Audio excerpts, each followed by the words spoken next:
from our virtual studios in the Netherlands. And more importantly, Camarillo, California. It's time once again for your favorite show and my favorite show.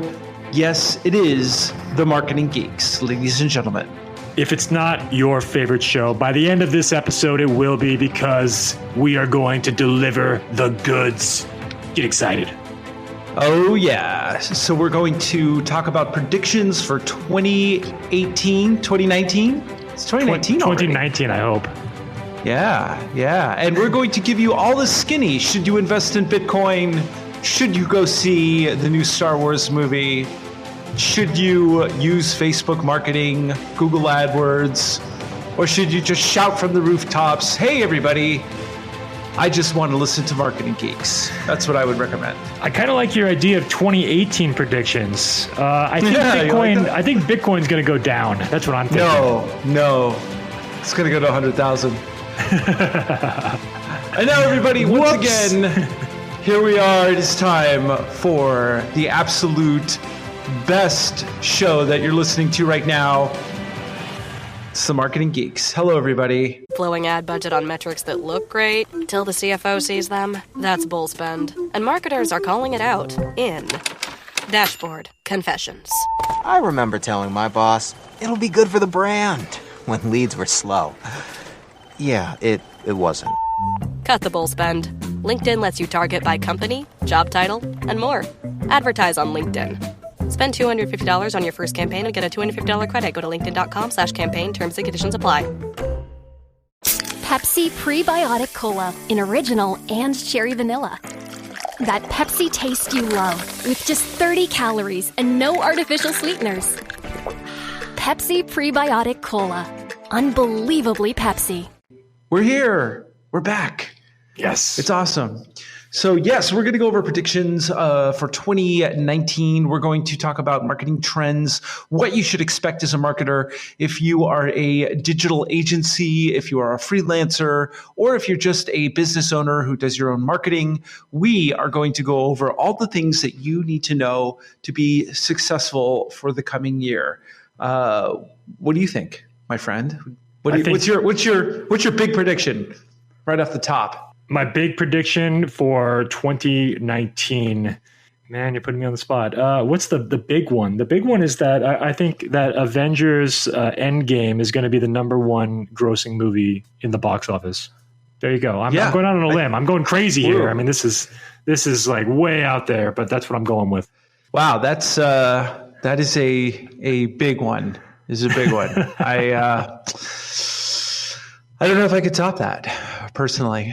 So I think that for 2019, well, we will hear all of our predictions. So coming up, how are you, buddy? First of all, we want to give a shout out to all of our 7 listeners. In fact, there's one listener who we definitely want to give a shout out. Who is that? So our newest subscriber, Keith Hearn. Thank you for subscribing. However, when you subscribed through the hosting platform the way that you did, it did not give us your email address. So if you're listening, Keith, please either message myself or Andros on LinkedIn or Facebook, or shoot us an email at realmarketinggeeks@gmail.com, and we will deliver you the recordings of the webinars. So we want to make sure to give you that. We are giving you the shout out though, Keith, because you're awesome. And that said, we also want to remind everybody that we are doing another free webinar. It's coming up. What's the date on that? It's a good question. It's a great question. Almost as good as predictions for 2019, right? Yes. It looks like Thursday, December 20th, we are doing that webinar at 1 p.m. Pacific Standard Time. So go to the show notes, get the registration link, get registered. We're going to be covering the secrets of Google AdWords and YouTube ads, and you're going to love it. So grab that out of the show notes. Okay. Yeah, and if you are listening deep into 2019, into the future, and you missed the webinar altogether, you can see a replay of it with a small donation of $5 or more. $4.99. Yeah, What a deal. Yeah, $4.99, $5, whatever. You can round it up. Yeah. What a deal. And very shortly, we're going to start doing our group calls for people who are $20 subscribers and above, where you can get access to us and ask us anything you want, including what color our socks are, what we like to eat. If that's Justin's real hair, you can ask all of it. Yes. And we'll give you the real lowdown, the real answers. Don't worry. That's and right. then I do want to give a shout out to our current other subscribers that are re-upping this month. So we have Jessica Wynn is still with us here. We got Roger Morris. Yay! And then, of course, a former guest of the show, actually, Iris Garretts is currently donating to the show as well. So thanks, everybody. Shout out. Yeah. That means that we've got what 40% of our 7 listeners are actually. I know. Yeah, a lot of you are already donating money. It's pretty awesome. So it's more than 50% of our listeners are giving us, they're donating money to the show to support us so that we can keep this thing alive. Yeah, so grateful. And 2019 is actually going to be a good year for the show because we're going to be creating an enhanced experience. And stay tuned because we will tell you all about what the future of the show holds because big things are afoot.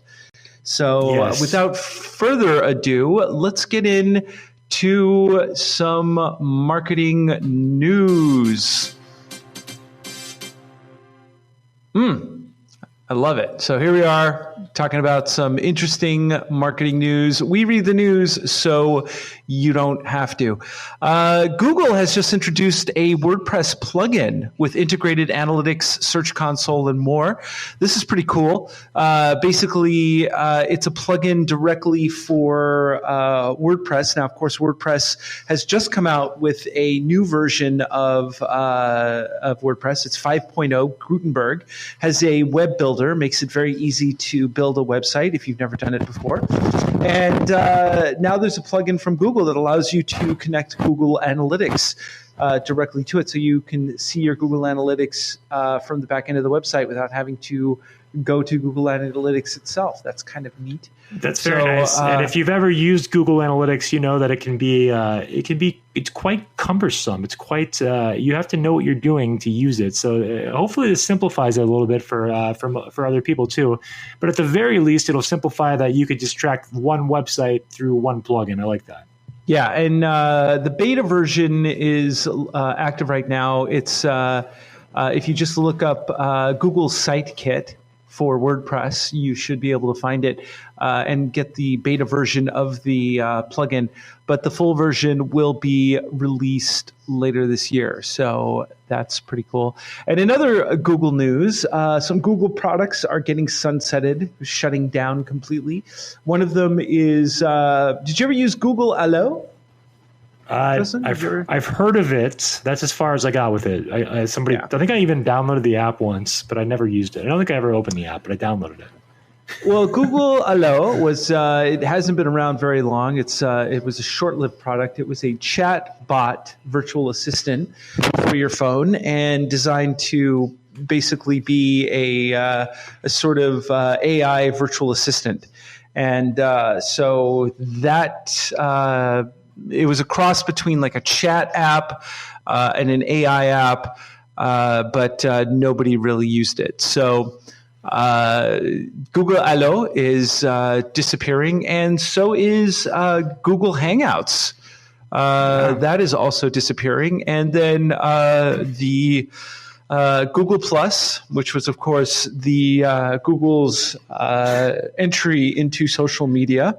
It was their answer for Facebook.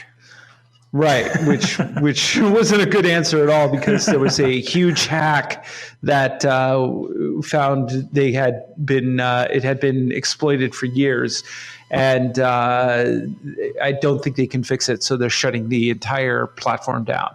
So let us say good night and good luck to these Google products and entry into a new world of other Google products.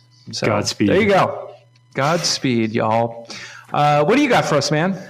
Instagram is launching a walkie-talkie voice messaging feature, which is basically what exists on Facebook Messenger for quite a while now. And essentially all this is that you can leave a voice message and send it via direct messenger in Instagram. So I guess it's kind of a cool feature. It makes it a little bit more personalized, or depending on who you are. Some people find it probably more personalized. Some people probably find it annoying when they get, especially if it's somebody you don't know that's leaving you a voice message, which I do sometimes get in Facebook. But they're kind of interesting, and sometimes I respond to them, sometimes I don't. It depends what kind of mood I'm in that day. So there you go. So it sounds like they're kind of integrating some of the WhatsApp functionality directly into Instagram, because you can do exactly. No, that's what this whole article is saying, that this technology has existed for 5 years in Messenger and WhatsApp, but it's now being ported over to Instagram, basically. So. Great. For those of you too lazy to type an emoji, you can now just say, I'm sad. I'm sad. I'm happy. So there you go. They've added so many new emojis, though. It's so great now. I mean, I can express so many new emotions that I never even knew existed. But you know what you can't express? Marketing Geek. They need a Marketing Geek emoji. Oh, they will. They will make it, because this show just continues to explode. It's going to be exponential growth next year, so it's not going to take long. I'll tell you that. That's right. That's right. This is kind of interesting. There is a new feature in Alexa which will allow you to read your email. So this is kind of an interesting thought, because if you do any kind of email marketing, we covered email marketing last week.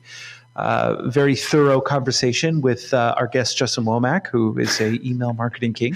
Yeah, he was really good too. Yeah. Yeah, he was great. Great. We should bring him back at some point. We found out that Alexa is going to allow you to read your emails, which says two things. Number one, Alexa is going to be reading your emails. So, of course, they're going to be taking that data and selling you crap with it.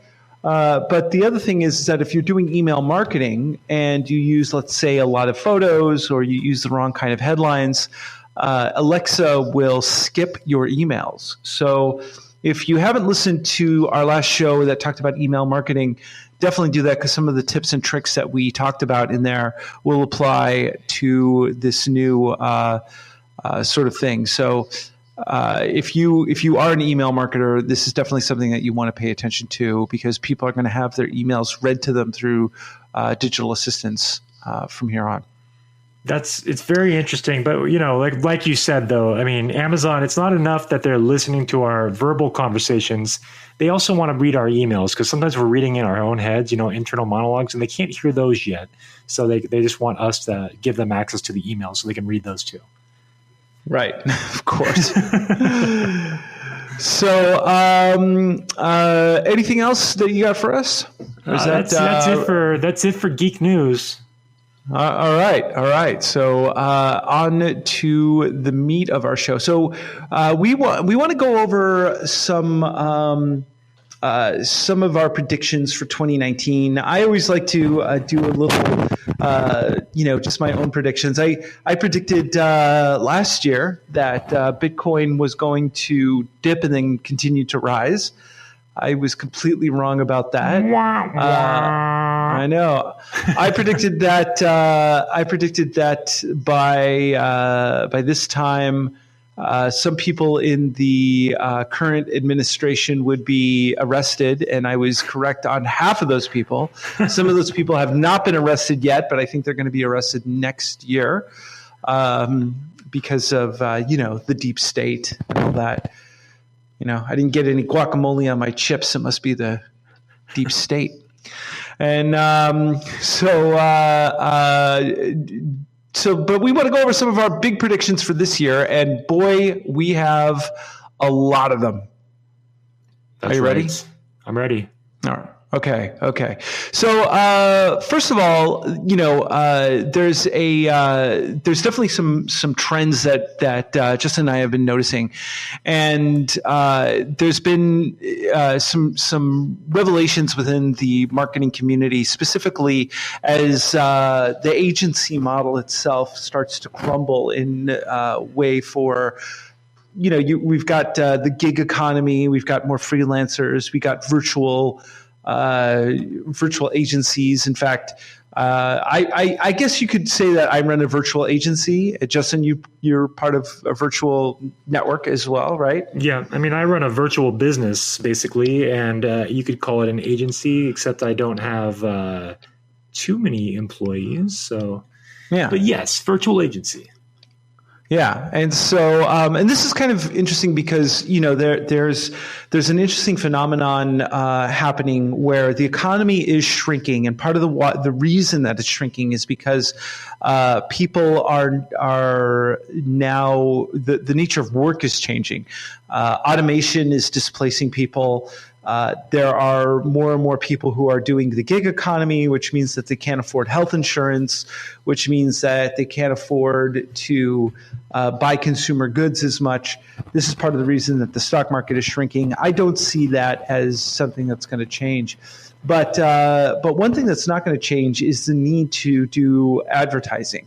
So the nature of advertising is going to be the same. And a lot of times when companies scale back on their entire workforce or on certain hiring people or upgrades, then they actually have a little bit more money for advertising. So some of the companies that you may be working for will still need advertisers and marketers. So everybody who's listening to the show is in good shape there if you're a freelancer. Yeah. Let me add a few things because I want to comment on a few things you said earlier, and then we can get back into advertising. But the gig economy is interesting because it's not just people that are working for the gig economy. It's companies that are replacing, traditional W-2 based jobs with hiring 1099 contractors for much cheaper to do, those kind of jobs. So it's companies are saving money by using the gig economy by not having to pay benefits to those kind of employees too, right? So that's right. I think that's going to continue. Yeah, and especially if you you hire, like myself or Justin, a lot of times, we will take on a job and we'll hire specialists for certain things that we may not be able to do. So if you're competent in that level, then part of the angle that you can use in your closing for these types of jobs when you're negotiating with a company or someone a business that wants to hire you, you can tell them hey, for the price of me, or for even half the price of a normal employee, you get myself and a whole team. Right. Mm-hmm. And a lot of times it's a value add for them because they don't have to hire a whole marketing team and a video person and the Google AdWords person. They can hire one virtual agency for probably about half the cost of a normal employee and not have to pay those types of benefits. So this type of disruption is going to be more of a thing as we move into 2019 and beyond. So, what's interesting though is because that I'm on Fiverr as a Fiverr Pro. So I work in this gig economy as a supplementary source of income. Now, what's interesting though is that I got an email this year where they're actually offering health insurance to Fiverr freelancers. I don't know what the qualifications were. I'm sure I would qualify. However, my wife works for city government, so I don't need those benefits. But it's just kind of interesting that Fiverr actually reached out and is offering some kind of a health program. So I didn't get all the details. I just know that they're doing that, which is a change. Yeah, that isn't a change, and it's I have a friend of mine that works for a glass manufacturing plant, and I was told that people are not buying as much glass anymore. They provide glass for restaurants and for IKEA and these types of things. But because people aren't going out as much, and we see this in the in the retail apocalypse, more people are staying home, so they're not going out to eat, which means that there's not as much glass being built or purchased, and people are sharing, doing more of sharing resources rather than buying their own resources. So there is definitely a contraction of the economy. So how that affects your marketing is going to be very important, because if people are being a bit more discerning about how they're spending their money, then you have to be smart about how you're doing your marketing too. So one of the things that I predict is that the way that you do avatar-based marketing, or you look for certain segment-based marketing, the way that you do that has got to change also, because people's buying habits are starting to shift radically as well. Mm-hmm. Well, I think avatar-based advertising, personally, I think it's still going to work, but it's getting to the point where you have to niche. You basically need to segment. If you have a list, or if you have a avatar population, you need to segment that even further down, because people are so into personalization, and they're wising up to automation. So I mean, it's becoming trickier to get people's attention, and you really need to hit them on a personal level to get their attention. Because if you're using any kind of generic language, I think that's not really going to work. And going back to this advertising thing, Andros, that we're talking about how advertising is changing too. I believe, as far as platforms go, I think that right now, I would say that Facebook and Facebook is probably number one in advertising. I know it is. Google number two. Instagram is a subsection of Facebook, but I would say that's probably the number 3 platform, then maybe YouTube, and then Amazon or something. Amazon. So this year, though, 2019, I predict Amazon is going to have a tremendous rise in advertising money invested.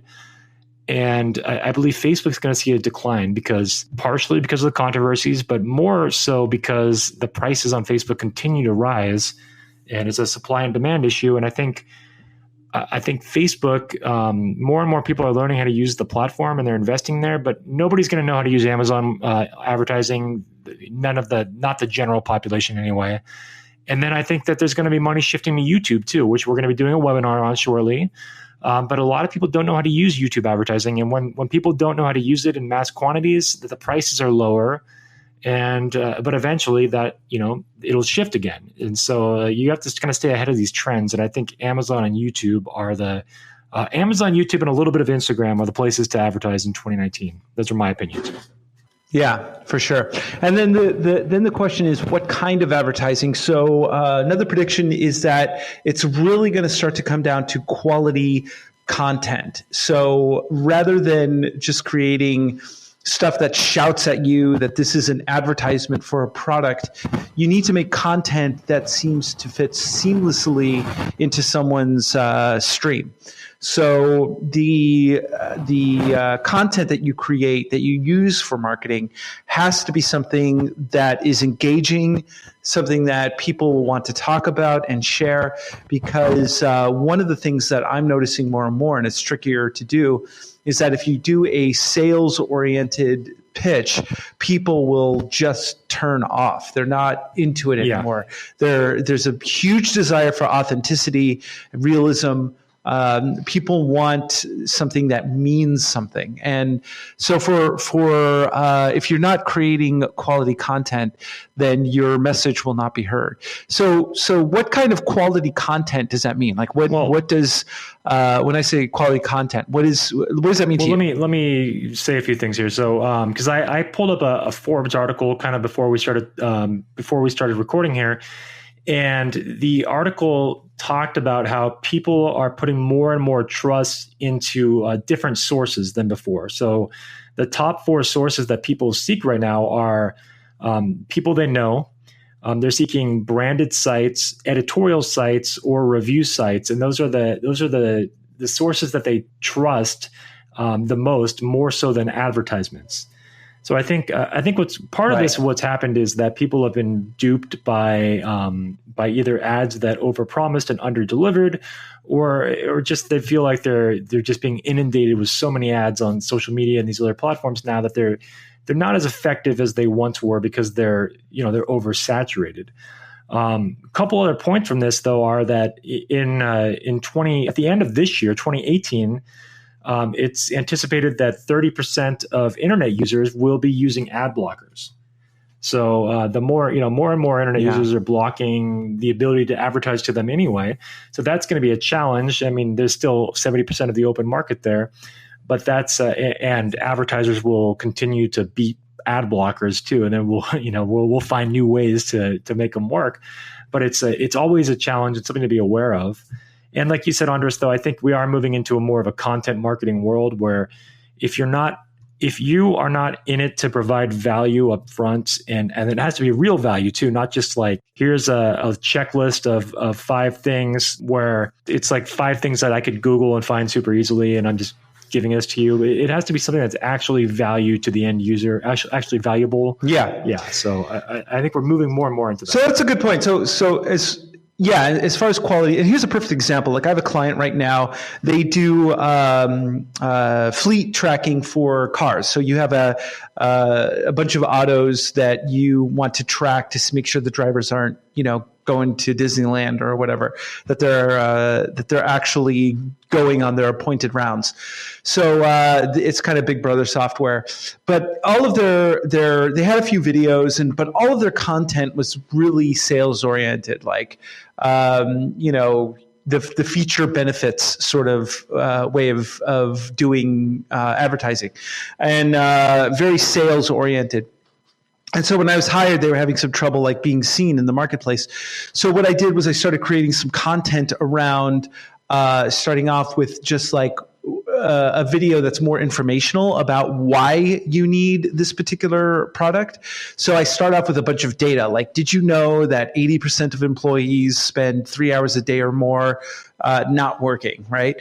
So you set up a bunch of information and statistics on the front end, give them some information that they need to know, how to solve this problem. And at the very end, you go, oh, P.S., if you want a good way to solve this problem, here's the product that might help you. So it's not, instead of doing this hard sell, you make it more like an infographic, like a visual infographic than an actual sales thing. And that's, so as far as quality content, you have to give something of value to people. And this is becoming more and more of a thing. I was working for a beauty brand, and they insisted on having all of their advertisements be just pictures of the product and in a studio. And they were surprised that nobody was clicking through their ads because nobody wants to be advertised to anymore. So when you create content, make sure it's quality content, make sure it's something of value, and make sure that it's something that looks like it could have been shared by somebody else. So we see this trend of content marketing coming. The trend of influencer marketing is still as relevant as ever going into 2019. Oh, that's huge. So I think that's going to continue.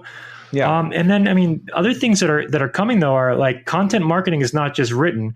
Content marketing is also people that do YouTube channels or people that run things like podcasts. So, podcast marketing is a growing sector, and I believe that it's going to continue to grow, especially in the advertising space. And again, the reason is because it gets a strong amount of reach. Listeners tend to stay on podcasts longer than videos, and the audiences tend to be more engaged. And they're getting. I mean, if you're listening to a podcast, I hope it's giving you value, because that's the point. You should be getting a fair amount of value from a podcast. So there's opportunities to advertise on podcasts as well, and operators are standing by. But not only that. I mean, you bring up a good point with podcasts. So again, this goes into quality content. In fact, just 2 days ago, I did a small consulting meeting with a production company, a film production company here in the Netherlands, and they were trying to figure out how to get people to become more aware of their films. They have a slate of about 20 movies a year. So one of the things I recommended to them is like, hey, why don't you do a podcast where you basically interview different people who are involved in the production production of the films. So you get film buffs to listen to your podcast, but you also build up a certain amount of buzz as well. And so one of the things that I've been starting to recommend to almost every company I'm doing consulting work for is run a podcast about your business, because I guarantee you there's other people within that business who will be interested in what you have to say around that. So yeah, doing a podcast around your business is definitely something that it's cheap, it's easy. In fact, we're going to, in 2019, I have a prediction that we're going to do a webinar on podcasting. I hope so. We've been talking about it for quite some time. I know. Well, you know what it is? We're waiting until we have 7 actual, all of 7 listeners are actually giving us a small donation. Until they're here every time. Yeah. Once we have 7 donors, then we're really in the big leagues. So that's what we need. Now, sorry, that's really funny. But also what's funny is not funny is that the referral relationships are also a big source of income, and I think that's going to continue to expand. And that's why, if you've listened to the show before, I've promoted referral marketing products. And, so if you're looking to advertise, I would say that it's kind of important to shift some of your advertising budget away from pure cold market advertising and start putting some of it back into your current clients. Because if you actually put some money into your current clients, a lot of them will do more business with you. So you're either going to sell more to them, or they're going to refer you new clients. And opportunities will open up. So I see a lot of value in putting out some additional resources into your existing clients and taking good care of them, because that's what it's doing the things that other companies are unwilling to do, right? So when you're doing that's a good point. In fact, if you want to know more about that, we did a episode on reciprocity, on reciprocal marketing. So that would be a good callback to listen to if you want to know more about that. Correct.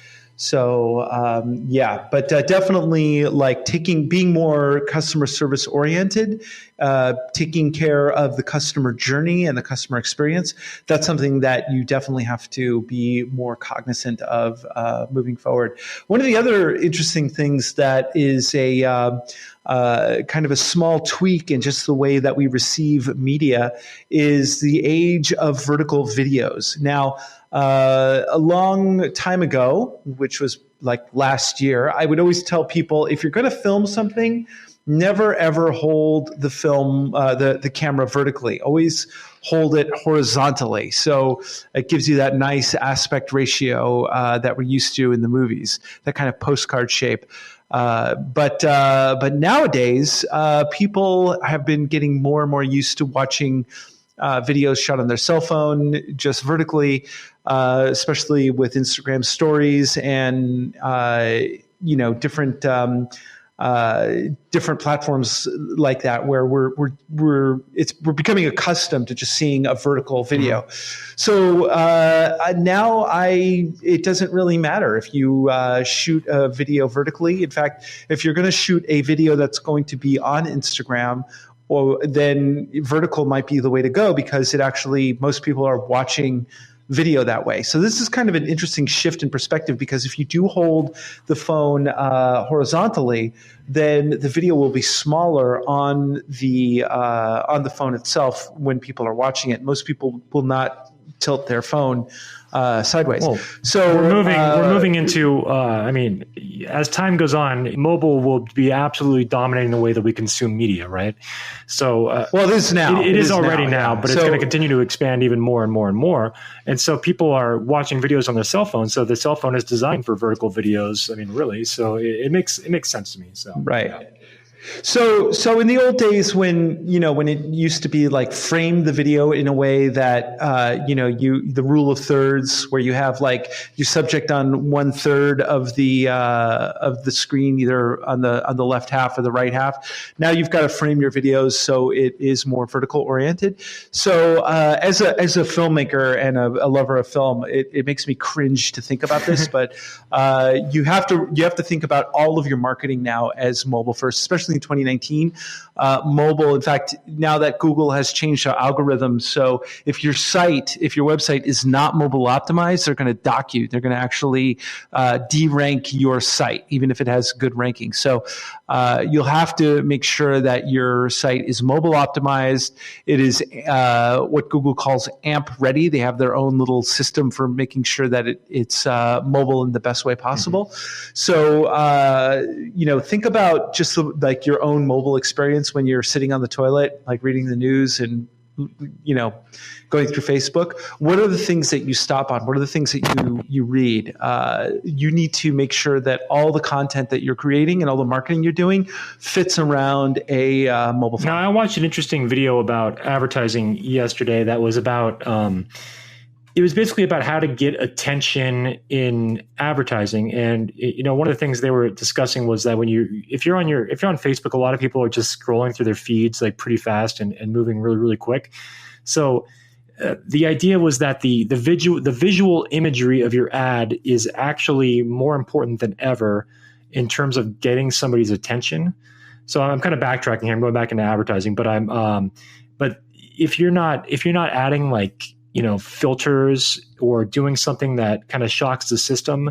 So you should be adding contrast to the photos or going into like black and white or doing something that shocks the system that actually disrupts the pattern of just scrolling through your phone constantly. If you're not doing that, you're missing an opportunity to actually get attention on mobile. So that's something I thought I wanted to discuss too, is that the images that you're using in your ads are becoming more and more and more and more important. Even if it's video, the thumbnail, because even if it's on Facebook, it's initially going to go to that thumbnail and then it'll open up the video. But you need to get attention before people, attention's the name of the game. So you got to get someone's attention first, then you got to deliver an awesome message, then you got to get a click. So it's attention is number one. And as I say, to everyone, when regarding what kind of content should you be putting on Instagram, the first thing you have to think about is creating content that someone will talk about, whether it's controversial or it doesn't matter. Is it going to elicit a response that is going to make people want to say something? I mean, one of this is the trick that the current commander-in-chief has used very effectively. Love him or hate him, everything he does makes you want to say something, right? And if you're saying something, you're staying in the news. He didn't have to spend any money on advertising really for his election campaign because he would continuously say things that were controversial, getting people to want to say something. Go on Reddit, for instance, and just read some of the articles about him. Oh my gosh, it's like a monkey house. People just throwing poop at each other. So well, to this day, every time he tweets, there's like an article written about it. So it's like that's every time he tweets, it's getting amplified into the news media like crazy. That's free advertising right there every time. Right. And so, when people talk about, well, CNN has a liberal bias and Fox News has a right-wing bias. No, they have a money bias. And if they put people on there who are going to yell at each other, it's compelling TV. It's like watching a slow motion train wreck. So you can't look away. So that's really all it is. It's just a matter of creating content that people, I'm not saying there's ways to be uplifting as well. And I always prefer that type of marketing rather than being knocking people down or name calling. I'm always into empowerment and humor, which is probably the best way, because people will remember your content if it's emotionally moving rather than demeaning or mean. What you talked about there reminds me of like Kanye West over the last year or two, because every time he was in the news, he was just trying to do shocking things, and it definitely kept his name relevant. And as far as I know, his brand equity hasn't dropped much. So he's still doing just fine. Maybe people have a different opinion about him now, but he seems to be as relevant as ever by just doing what you're talking about, just throwing out shocking content that gets amplified into the media. Yeah, we should play a game later, which is Conway, yes, West, or a crazy person, and just like I like just say something that a crazy person does or that Kanye West does. See who's going back to a prior episode. We were talking about how like that battle between Eminem and Machine Gun Kelly, that they were doing like rap battle videos against each other. I like your idea that we should do a rap battle against Joe Rogan or Gary Vaynerchuk or some of these other big podcasts out there. I agree with you, but it's also that gets into another sort of thing about marketing, which is the episodic. One of the things that we have collectively as a culture started to gravitate towards is the episodic nature of everything. So the MCU, for instance, which stands for Marvel Cinematic Universe, is really just like giant episodes of a TV show. Completely. They're very expensive. Yeah. And the same thing like the Star Wars franchise.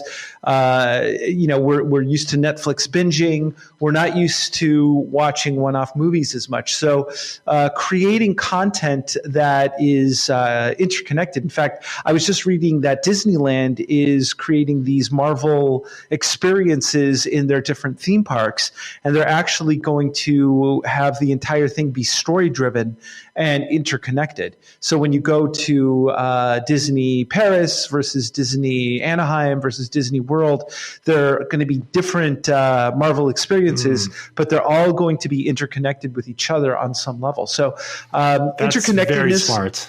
Yeah, exactly. So interconnectedness with your content. So for instance, if you create a piece of content that people have to go back and see the beginning of it, so story-driven content is going to be very, very big moving forward. It's funny because there's a marketing coach that I followed for the last few years, and one of the things he says is that if you're going to do like a video or I guess you could say a podcast episode, you should create a part 2. And then don't include part 1, and see how because if you do that, a lot of times people will reach out like, "Where's part 1? Where's part 1?" And then that's the point. You get people reaching out to you, and then you sell them stuff. Yeah, I don't know. It's funny. I just thought it was funny. But again, it's creating content that people are talking about, and then that gets actually into another platform that people, I think, it's totally underutilized, should be utilized, and that's live videos on your platforms. So creating you and I have talked many times about integrating live video, but more and more live video is becoming a huge thing.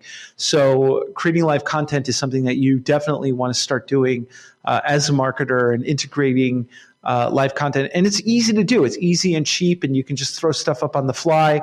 And it does collect eyeballs. So the reality is, if we're going to see more of that, it's pretty much essential if social media marketing is part of your strategy. I mean, if part of your strategy is going to be social media marketing, I think that it's getting to the point where it's almost essential to do live video as part of your strategy. That's how important it is. Right. Unless you're like a brilliant writer, it's really, really important to do live video because it connects people to you as a person. You get to interact with your audience. People like to interact with you. That gets them the opportunity to like you and trust you more. And it's, in my opinion, it's one of the most important things on social, period. Yeah. And in fact, that gets into the other end of it, which is text-based marketing. No one's going to read your text. So start thinking about visual content more than anything else. So content creation, as far as, blogs were a thing, but even if I have a choice between reading a story or listening to a story, I hate to say it, I'm going to listen to it, even though I'm a big reader. Text-based marketing is already it's getting more saturated already. And this is my experience with text-based marketing, and I can't say that I'm the average customer, but if I read a message that's clearly a marketing message, I don't even know. I mean, it shows up in my phone. I guess I read it because it shows up, but I won't even open it. So, if you look at my phone currently, I have 128 unread messages on my phone. Because those are all marketing texts basically, and I don't even open them. So That's to me. It doesn't. I'm never going to click a text-based marketing ad. It's just not something I'm going to do. It may be a Facebook Messenger ad, but not a text-based one. It's not going to get me. That's right. Yeah. So really think about visual content and story. Another thing that I see as a trend that is happening, and this is something that you need to pay close attention to, is community building.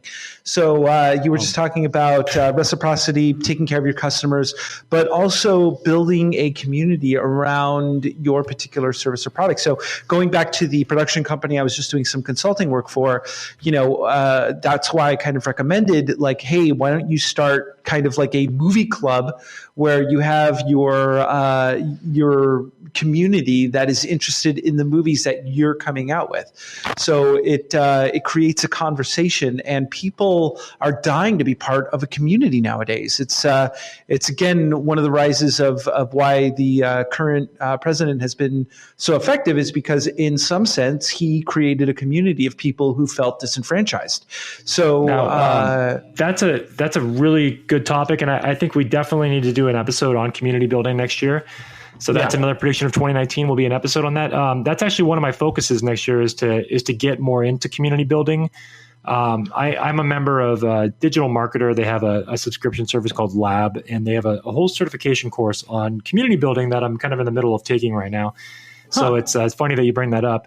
But I mean, community building is definitely going to be one of my focuses going into 2019, because I completely agree with you that we're moving into more of this culture or this marketing technique where it's about community building. It's about taking care of your customers. It's about making people feel heard and personalized.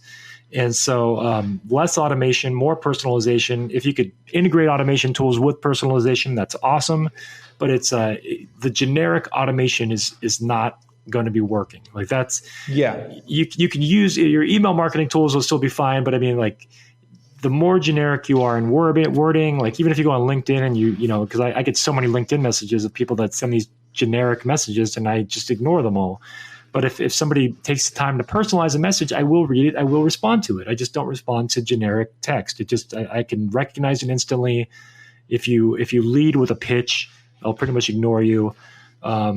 It has to be done in a way that's personal, and the pitch cannot be in the front end of a beginning of a conversation, especially if it's a new relationship. Especially for a new relationship. Yeah. And so, and that means that, and we talked about this when we did our webinar on Instagram.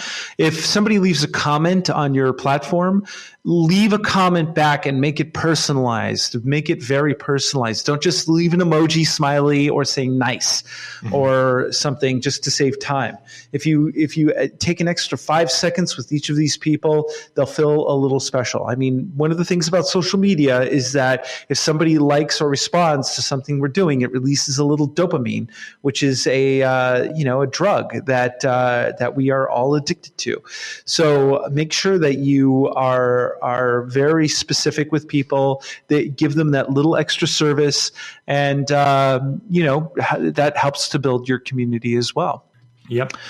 So another prediction that I have here is the rise of AI. So machine learning, chatbots, that sort of thing. So a lot of companies, in fact, if you go to a website, and we've all done this, you'll see a little chat box in the bottom left-hand corner, and all of a sudden it'll like pop up and say, "Hi, it's Michelle. How can I help you?" And you could type in your question. Michelle is not sitting there on the other end of a computer waiting for your response. You're talking to a chatbot. And the way that the chatbots work is that they have a certain predetermined amount of answers. So you can type in your answer, like, hey, or your question, hey, how do I get customer service or whatever? And it knows to pick up those keywords and will respond with answers accordingly. And if you stump it, then it will say something to the effect of, hey, I'm going to escalate this, your particular query. Can I get back to you? And so the rise of machine learning and AI chatbots for customer service, that is going to be a thing, which is also going to displace a lot of workers. I was just reading an article about a new AI chess system that came. I read this article about maybe a week ago or so, but they were saying that AI is now showing signs of like human intuition. So unlike traditional chess computer programs that are programmed to, they follow a very linear structure. Like they'll never sacrifice their own pieces they'll never like think ahead of like, to the point where they're sacrificing their own pieces because they know of a larger strategy that they're employing. They basically took an AI software that had never played chess ever. And within I think it was like within like 2 hours, it was beating the best chess programs in the world. And it played up against, I think there's a chess program out there. I forget what it's called, but it's been known to be the best in the world. And this AI system was beating it like, I want to say it was like 70% of the time I think they played like 100 games and I want to say it won like 40 of them and then they tied 60, but the traditional chess system only won one game. So it was like 40-1 on the win-loss ratio, and then the rest were draws. So it's like crazy how fast these systems are learning, and now they're employing things that traditional software never did. And again, the point that they brought up in the article was that the system would sacrifice its own chess pieces with a bigger strategy in mind, whereas the other computer program would never do that. So interesting. AI is coming. It's going to take over the world. Yeah. We're all going to AI. Well, not only is AI coming, it is coming for you, baby. That's right. Once again, it's time for the Sex Robot Report. Oh yeah. Give me some horn. There it is. All right. There it is. Yeah. Absolutely not marketing related, but simply because I choose to worship our robot overlords when they come for us all. And when they look back through the history of all things digital, they'll be like, that's a guy who respected the sex robots. He was trying to educate the general public about them. That's right. That's right. So this is from The Sun UK. Caught with your pants down, sex robots could be hacked by cyber criminals looking to record users while they romp. As sex robots become more complex, the risk that hackers will target them also rises. It depends what your level of shame is. It depends what your level of shame is, I mean, maybe I'm comfortable with that. maybe that is my Snapchat channel right there, or my Instagram live feed is just me and my sex robot. Oh God. having a time. Sex robots of the future could be hacked by 6 cyber criminals who are looking to steal rompers' most intimate details, a security expert has warned. Cameras and microphones connected to devices can be commandeered by remote hackers looking to record filthy clips that they can use to blackmail randy users. Randy Users was actually my porn name. Your screen name? Yeah. Tim McKay, senior technical advisor at software and computer chip firm Synopsys, says hackers could easily exploit people's relationships with their sex robots as technology behind them advances. He says sex robots of the future will likely collect data on their users to build a personalized experience. Users are always expecting more from smart gadgets, and security has not kept up with the pace. So does that mean that you need to build a firewall into your sex robot? I don't know. Maybe. I'm more worried about my Amazon devices now, reading my emails, knowing if I say something out loud, it's fair game. I mean, I'm not too worried about my sex robot yet. Yeah. Well, what if Amazon's new upgrade allows you to have sex with Alexa? Then, then. Now, where are these being manufactured? Are they manufactured in Russia or China?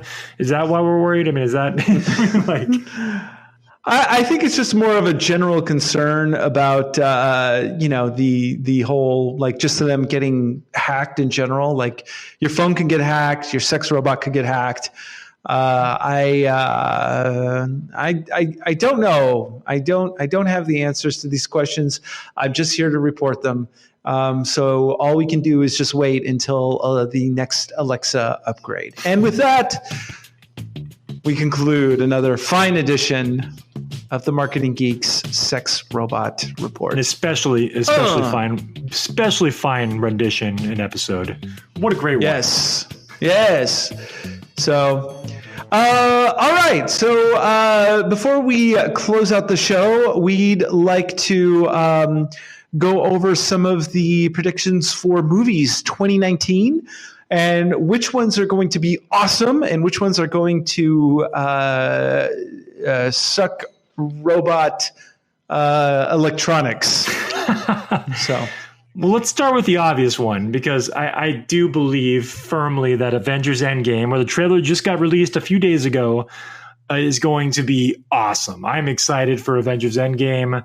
I loved the trailer. It's dark. It's gritty. It's whatever, but I think it's going to be awesome. I'm excited for it. There's all kinds of theories out there already about what's going to happen in it, and I eat all that stuff up. Yeah, and I think the non-marketing, because the trailer was a really short one. It was like a minute and a half. We barely saw any footage from the film, and I think that the non-marketing marketing of the film has been brilliant. Like, you mentioned that they may not even release another trailer. I think that would be a really good idea. So, I think that Avengers Endgame is going to be fabulous. And, it's, the Avengers, like all of the Marvel movies, in my opinion, is kind of like having sex with your sex robot. It's anywhere from mediocre all the way to mind-blowing. So, well, I believe because Captain Marvel's the other Marvel movie, and I guess Spider-Man, what's it called? Spider-Man Far From Home? Far From Home. Yeah. So, I think Captain Marvel is going to be a very good movie. It might be great. It has the potential to be, but I think it'll be at least very good. And then Spider-Man Far From Home will probably be pretty good too. But I think Avengers is going to be the home run. That's my prediction for the Marvel movies. Yeah, the Marvel movies. Now, as far as DC, we have Shazam coming out. Shazam is, it's going to be kind of a comic take on the superhero. I'm not. Those DC movies have been very not good. So. I don't. Because it's like the movie Big, but for superheroes. Because he's like a kid that becomes an adult superhero kind of thing. Is that I'll go see it. And then of course there's two other superhero movies. There's Dark Phoenix. Did you know that there was another X-Men movie coming out? I had forgotten about it until I went and saw the movie Creed 2 tonight. I saw that tonight. It's also a very good movie. I'm not going to go too much into details on it, but. They had a trailer for Dark Phoenix in the front of it, and I had forgotten all about it. Yeah, I did too. I predict a not a flop, but I think it's going to lose money. That's what I think. I don't think it's going to be good. And there's actually another superhero movie. This one is kind of interesting. It's called The New Mutants. Remember The New Mutants? Where it's a kind of that one too. Yeah, it's a horror. It's like a horror superhero film. So. That should be interesting, but I don't think either one of those are going to do very well. I think that we are actually starting to see the early stages of superhero fatigue. But in that, let's not stop there because we have the movie Glass, which is the highly anticipated sequel to the movies Unbreakable and what was the other one called? The Split. The sequels to Unbreakable and Splits, where they combine the Bruce Willis character with Mr. Glass and was it the Beast or something like that? Yeah. So that looks interesting. I predict that it will be a small hit. I think it'll be profitable. It won't do that well. And then the other superhero or DC comic movie, the one that I'm actually most excited about is the Joker movie with Joaquin Phoenix, because that movie is a wild card. I have no idea what to expect. I hate the idea that Todd Phillips is directing it because he's the director of Old School and The Hangover and he's a comedy director. So, he's a comedy director. So I don't know. Maybe he'll be okay, but I don't see it. But Joaquin Phoenix, I could watch that guy eat breakfast. So completely on board. He should be. That should be pretty good. And then we also have a Hellboy movie coming out as well. So a Hellboy reboot. So comic books are taken care of. Yeah. So there you go. We also have a live action Lion King, which is funny to say because it's not live action at all. It's all computer generated. So is it? It's not. You know what it is? It's live action backgrounds. Oh, well, in that case, it's computer generated. It's CGI animation on live action backgrounds. Yeah, which is the future.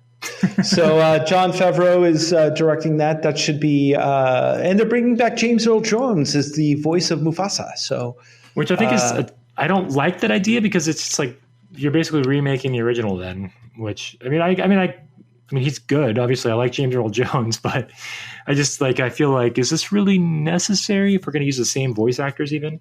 Well, yeah, it's almost a shot for shot remake of the cartoon, just live action. Which is to me those they have an Aladdin shot for shot remake coming out too, a live action Aladdin and a live action Dumbo. So we're getting 3 nice Disney movies, and then on top of that, we're getting 2 Disney sequels: Toy Story 4 and Frozen 2. So in case you have kids out there, get ready to go see a lot of Disney movies this year. I refuse to show my son Frozen. I just refuse. I will not do it. I've known too many parents whose lives were ruined by having to replay Frozen over and over again. But Frozen 2, you're going to take him to Frozen 2 though, right? Nope. Not going to happen. Not going to happen. I think we need to kind of wrap this up here because we're going pretty long. That's true, but a lot of it. What's the big movies that you're looking forward to? Leave a comment in the comment section below. And if you like the show on any level, you don't want to donate, at least leave a comment, leave a 5-star review. Yeah, leave a review, do something. Yeah, we would love it. Even if it's a negative review, just tell us how bad we are. That's right. Give us something to talk about. And with that, ladies and gentlemen, another fine episode of the Marketing Geeks comes to a close. Now we didn't talk about it, but there is a Star Wars movie coming out next year. It's called Episode 9. There's no subtitle yet. There's a Terminator movie coming out. There's, these are movies I want to see. I just have no idea what to expect from them. Yeah, well, it's going to be a wild card year, that's for sure. So, ladies and gentlemen, we love the fact that you listen to the show. Is there anything that you want us to cover? Do you want to be a guest on the show? Do you have anything to add? Reach out to us on LinkedIn. We answer most questions. And with that, another fine rendition of the Marketing Geeks has come to a close. I think we have one more show before the end of the year. So maybe 2. Yeah, maybe 1 or 2 shows before the end of the year, but we are getting close to the end. And we've been on the air now this is our 27th episode, so more than half of a year's worth of content. Man, we've been doing this. We're veterans. I know. And with that, ladies and gentlemen, have a wonderful rest of your day. Be empowered. Create something awesome. Share it with us. We'll give you a shout out. And with that. And most importantly, stay classy.